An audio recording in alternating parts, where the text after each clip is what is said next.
About a year ago, I know you've already heard this story, but for those who weren't here the last time, I lost my job. And since then, you've taught me how to adjust and fork in the road and be appreciative of where I am right now. I have done amazing work with myself.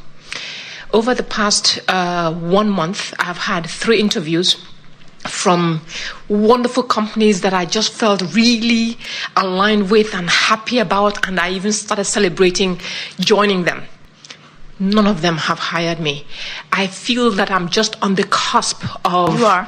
But I have 1 month of pocket money in my savings account. So how can one best get over the hump? And how can one best create with the time component added to it? Well, the time component is an upstream component, isn't it? Because when you say things are getting really good and good companies are calling me in for interviews, that's really a downstream thought. Yeah. But then when you say, but no one's hired me, that's an upstream thought. And so then you try to get that moving back that way. When you say, no one's hired me and I only have 1 month left, so they better call me fast, those are really upstream thoughts. So here you stand, here and now, and everything that you've lived has caused you on this subject of employment to ask for the solution of a really good feeling, mind-stimulating, uplifting environment that pays you really well. In other words, you've created a really wonderful job scenario by virtue of what you've been living. Yes. It's in the process of becoming for you. And now, here you stand in awareness of this scenario, and you say, it hasn't happened yet, which is upstream. So then you say, here I stand, and it hasn't happened, which means what happens to what's happening in your now is that it just extends a little further into your future. And you say, but it's not happening, so what's happening now just extends a little further into your future. So your future experience cannot change if all you're doing is observing your now experience. Because now is dominant. That's what our friend said earlier. Does what's happening now have to dominate my vibration? And we say, no, it certainly doesn't have to, but most of you, because you were observing themes, cause it to. You observe what is, you spew it into your future, then you get into your future and you observe what is, and then you spew it into your future, and then you get more of it, and then you spew it into your future, and then you get more of it, and pretty soon you say, well, this is just how it is. And we say, yeah, for you. It's how it is for you, but others are living different realities because they're spewing different things into their future. So now the big question is, well, how can I spew something better into my future than I'm living right now? And we say, you have to care more about how you feel than anything else. That has to be dominant. This thought doesn't feel good, this thought feels better. It's that simple. And I, as a selfish being, am not willing to, for one more moment, hold myself apart from who I have become. We have to say to you, friends, and we say this so lovingly, your world and those that you have lived with, they've really done a number on you. Because you have come to believe in your inferiority and in your unworthiness and in the unlikeliness of things going well. And it didn't come easily. In other words, you got a little whiff of it, you focused upon it, and law of attraction caused them to show it to you stronger, until bit by bit you've lost your belief in the universe's fast response to who you really are.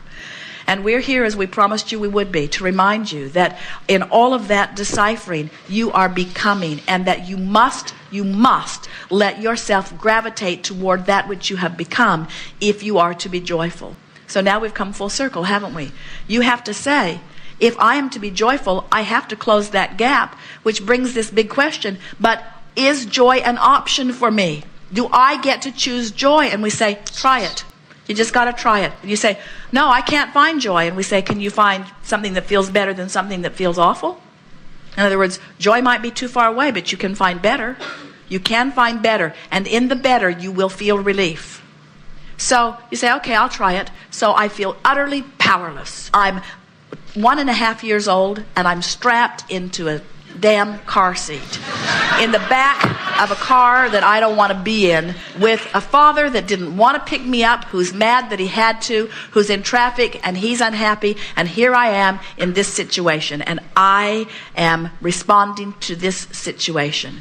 And now some bright-eyed, bushy-tailed know-it-all is smiling at me. Someone over there in pure positive energy is smiling at me.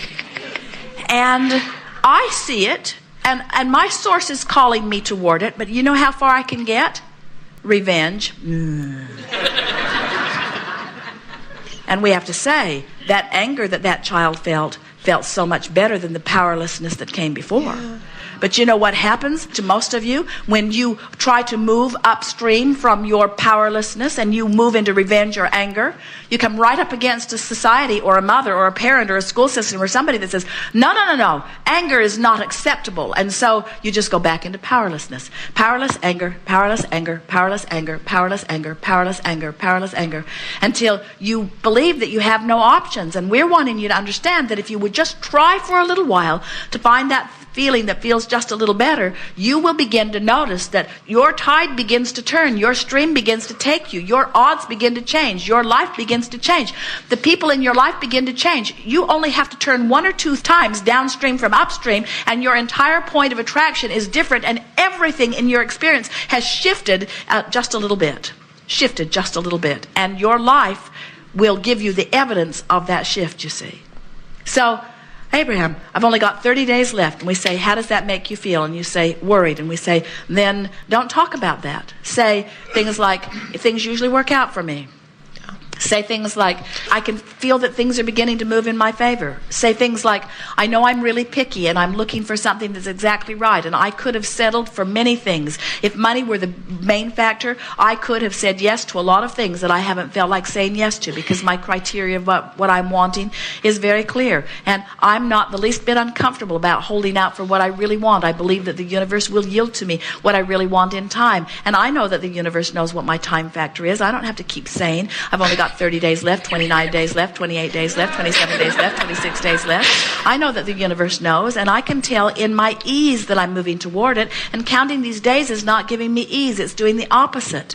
In other words, I've got to stop the countdown, instead just start expecting that things are unfolding and knowing that it's going to work out just fine. Things always work out for me one way or another, and now I understand so much more clearly everything that I've ever understood before. I get it. I get how it works. So I'm looking forward to the way it will unfold, and I know it will unfold in time. Now you just relieved.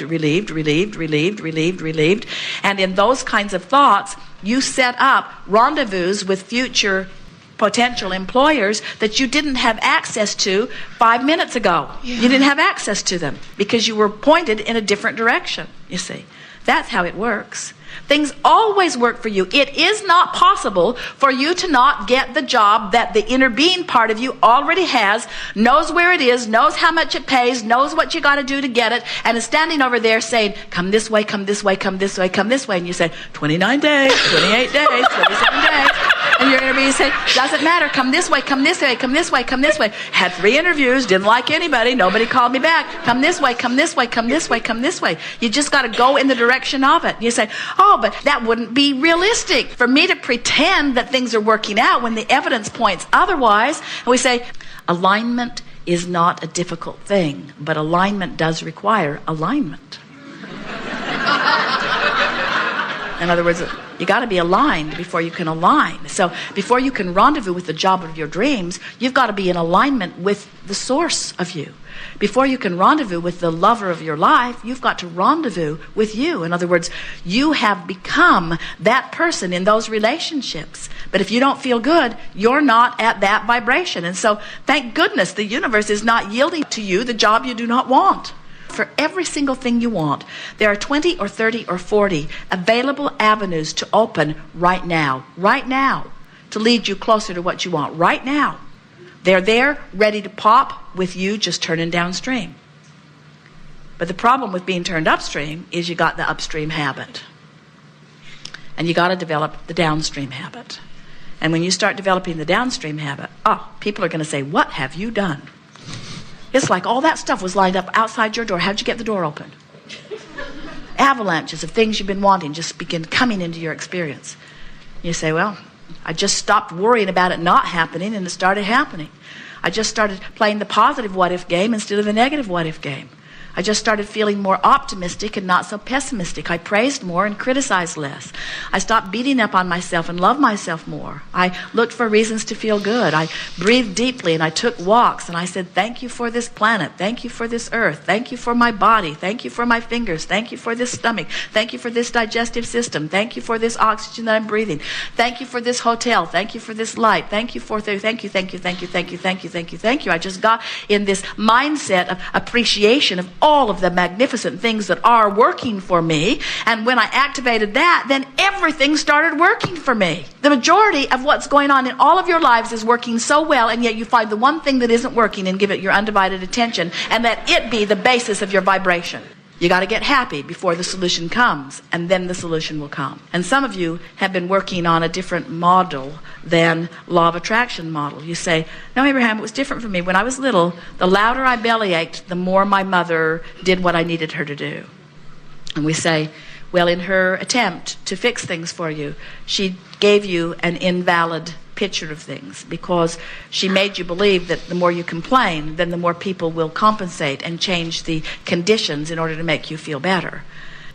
We think that it's a nice thing when a child can be grouchy and father is not knocking himself out to fix it. In other words, it's a wonderful thing when your desire to feel good motivates the direction of your thought. That's the guidance you were born with, you see. So this is what we would like to hear from every person that comes forward to sit in the chair. Not, how can I get my lover, or how can I get my job, or what am I doing wrong, or how can I stop doing it wrong to get it right. What we want to hear from you is, do you have any suggestions of what thoughts I might think that would make me feel good? Because that's the whole everything. If you would ask that question, Abraham, do you know something I might think under these conditions that would make me feel better? If you will ask yourself that, how can I feel better now? How can I feel better now? This has my attention. How can I feel better now? Well, I could ignore it. That would make me feel better. But maybe it's something big. Maybe I can't ignore it. Well, then I have to tweak it. If it comes up really infrequently, ignore it. It's not worth the effort. But if it comes up a lot, you got to do something with it. You've got to find a way to feel differently about it. Feel different. So how can I feel different? What is what is. How can I feel different? What is what is. How can I feel different?